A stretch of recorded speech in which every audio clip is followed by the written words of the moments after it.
नमो अरिहंताणं नमो सिद्धाणं नमो आर्याणं नमो वज्जायाणं नमो लोये सब्बसाहुणम् एषो पञ्चनमुक्कारो सब्बपावपणाशनो मङ्गलानं च सब्बेसिं पद्मं हवै मङ्गलम् मङ्गलं भगवान् वीरो मङ्गलं गौतम प्रभु मङ्गलं स्थूलिभद्राजा जैनो धर्मोऽस्तु मङ्गलम् ओंकार बिंदु ध्यायन्ति योगिनः कामदं मोक्षदं चैव ओंकाराय नमो नमः अज्ञानतिमिरान्धनं ज्ञानं जनशलाकया नेत्रमुन्मीलितं येन तस्मै श्री गुरुवे नमः। धर्म जिज्ञासु भाइयों और बहनों, हमने परसों के दिन वो बात अपने जीवन काल के अंदर समझनी आवश्यक है। कहा गया है कि प्रतिष्ठा में, यानी कि प्रतिष्ठा समय की जो लग्न कुंडली होती है उसमें अगर शनि बलवान हो, यानी कि शनि अपनी स्वराशि में हो, शनि की स्वराशि यानी कि मकर राशि और कुंभ राशि, या तो फिर शनि उच्च का हो, यानी कि तुला राशि में उच्च का होता है, तो वैसा कोई शनि बलवान हो और मंगल और बुध अगर बल रहित हो, यानी कि निर्बल हो, और मेष राशि में सूर्य हो और चंद्र हो, यानी कि सूर्य उच्च का हो और वृषभ राशि में चंद्र, यानी कि चंद्र भी उच्च राशि के अंदर यानी कि उच्च का हो, तो वो समय काल के अंतर्गत अगर अंजन शला का प्रतिष्ठा आदि वगैरह किया जाए तो वो अति उत्तम बुला जाता है। भाग्यशाली ऐसे प्रकार के ग्रह राशि कही जाती है कि प्राय करके वार आदि वगैरह यानी कि दिन शुद्धि न हो, यानी कि अशुभ हो, तो भी प्रतिष्ठा के लिए बाधा नहीं आती, यानी कि प्रतिष्ठा तो भी आप कर सकते हो, ऐसा कहा जाता है। तो इसलिए यह तीसरा, छठा और 11वां भाव का लग्न आदि वगैरह हो और उसमें सूर्य हो तो बोला जाता है कि तिथि वार आदि वगैरह शायद अशुभ भी हो तो भी कोई दिक्कत नहीं आती और प्रतिष्ठा आसानी से कर सकते हैं। उसके पश्चात यह कहा जाता है कि प्रतिष्ठा के समय काल के अंदर जो लग्न होता है यानी कि जो जन्म कुंडली होती है उसमें से प्रथम भाव जो होता है उसको लग्न भाव बुलाया जाता है। प्रथम भाव को लग्न भाव बुलाया जाता है और वैसे लग्न भाव के अंतर्गत यानी कि प्रथम भाव में अगर समझ लो कि प्रथम, चतुर्थ, पांचम यानी कि पंचम, 9वां और 10वां भाव में लग्न कुंडली में यानी कि दीक्षा की कुंडली में, फिर से कहता हूं कि पहले तो वो गांव का, वो नगर का, वो प्रतिष्ठा जहां हुई है वो व्यक्तियों का प्रतिष्ठा कारक यानी कि जो प्रतिष्ठा करवाने वाले भाग्यशाली उनका, और उसके अलावा जो गुरु भगवंत होते हैं उनका भी अपने जीवन काल के अंदर खूब आगे बढ़ना और प्रसिद्धि, प्रख्याति, सुखी, संपन्नता, समृद्धिता आदि वगैरह प्रदान होती है। प्रतिष्ठा की लग्न कुंडली में यानी कि लग्न में प्रथम भाव में अगर समझ लो कि बुध, गुरु और शुक्र यह 3 ग्रहों अगर समझ लो केंद्र में हो, प्रतिष्ठा कुंडली में बुध, गुरु और शुक्र ये तीनों 3 केंद्र में हो। केंद्र भाव यानी कि पहला भाव, 7वां भाव और 10वां भाव, यह चारों 4 केंद्र भाव बोले जाते हैं। तो उसमें हो या तो फिर ये 3 में से 2 ग्रह, अगर 2 भी ना हो तो 1 ग्रह भी अपने जीवन काल के अंतर्गत यानी कि यह प्रतिष्ठा कुंडली के अंतर्गत हो, परंतु वो ग्रह के ऊपर कोई क्रूर ग्रह की दृष्टि नहीं होनी चाहिए। क्रूर ग्रह की दृष्टि यानी कि सूर्य हो, बुध, गुरु और शुक्र तीनों 3 केंद्र के अंदर हुए उसके पश्चात हमने कहा कि अगर यह 3 में से 2 या तो 2 में से 1 ग्रह लग्न स्थान के ऊपर भी हो तो भी वो उत्तम माना जाता है, क्योंकि वो भी केंद्र का स्थान ही बोला जाता है। तो इस प्रकार अपने जीवन काल के अंदर अवश्य में ध्यान रखने की प्रक्रिया होनी चाहिए, और इस प्रकार ये प्रक्रिया करते हैं तो बोला जाता है कि वो उत्तम मुहूर्त माना जाता है। उनके बाद प्रतिष्ठा कुंडली में कौन से ग्रह की युति होती है, तो क्या फलादेश उसका होता है। तो अगर चंद्र और बुध की अगर युति होती है, प्रतिष्ठा कुंडली के अंतर्गत चंद्र और बुध की युति होती है, तो रुद्धि की अभिवृद्धि होती है। रिद्धि सिद्धि सुख समृद्धि दिन प्रतिदिन बढ़ने का प्रयत्न होता है, ऐसा कहा जाता है। तो इसलिए चंद्र और बुध की युति वो श्रेष्ठ मानी जाती है। चंद्र और गुरु की युति का मतलब होता है कि दोनों ग्रह एक ही भाव के अंदर, एक ही बॉक्स के अंदर, एक ही खाने के अंदर होना। कुंडली के 12 भाव के अंतर्गत कोई एक भाव के अंदर दोनों ग्रह एक साथ में होना, उसको और शुक्र वो दोनों की अगर युति हो, प्रतिष्ठा समय की कुंडली में अगर चंद्र और शुक्र वो दोनों ग्रह की युति होती है तो लक्ष्मी की अभिवृद्धि हो सकती है। वो गांव में, वो नगर में, वो जो भी व्यक्ति वही तीर्थंकर परमात्मा को मानता है, समझता है, श्रद्धा पूर्वक तरीके से उनकी पूजा भक्ति आदि वगैरह करता है, तो उनके जीवन काल में लक्ष्मी की अभिवृद्धि अवश्य में वो अपने जीवन काल में हो सकती है। ऐसी प्रकार की बात बताई गई है।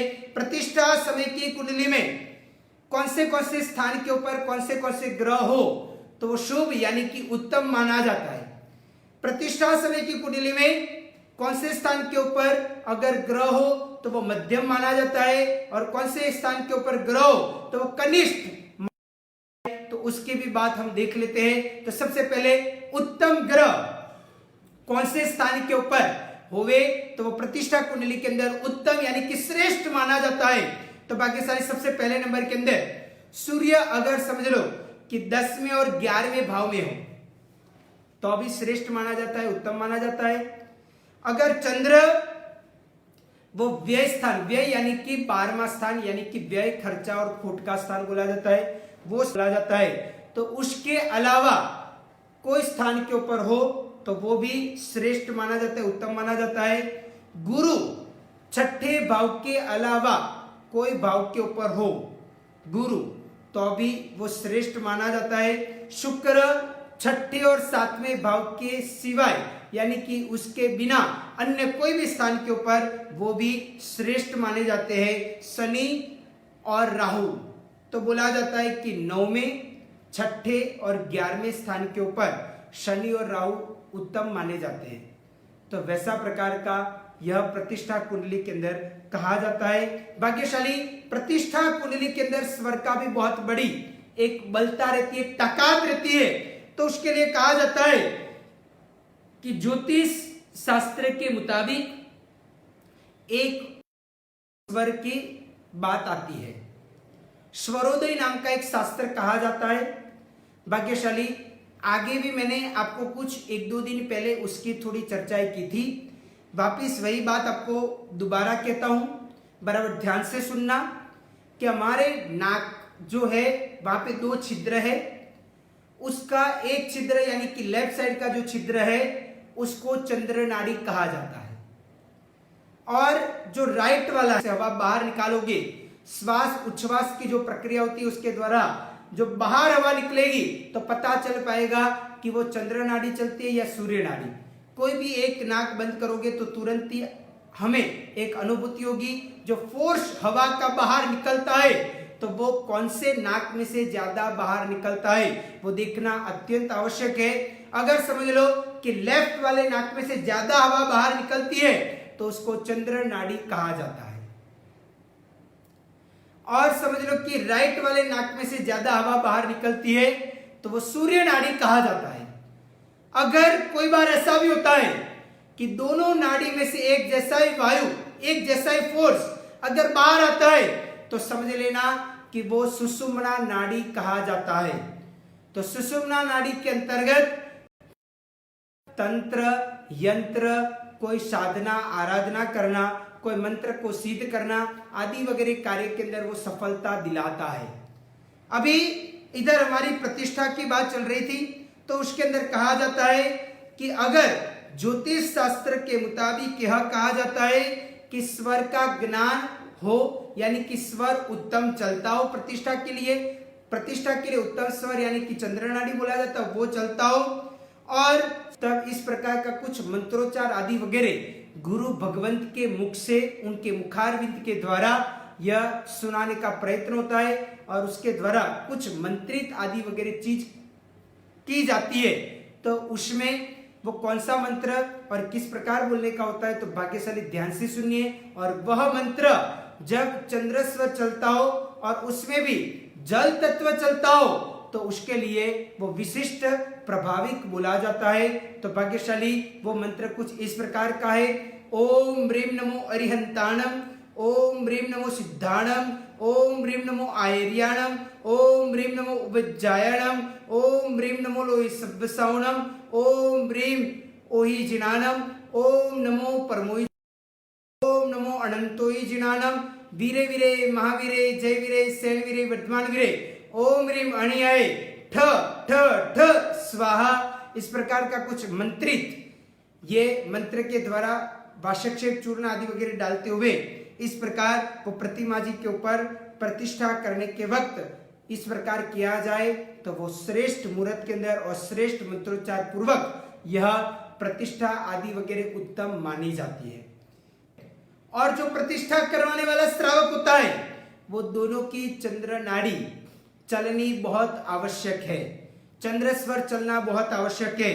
और वैसे समय काल के ऊपर अगर वो प्रतिष्ठा किया जाए तो दोनों की खूब खूब चढ़तियां हो सकती है।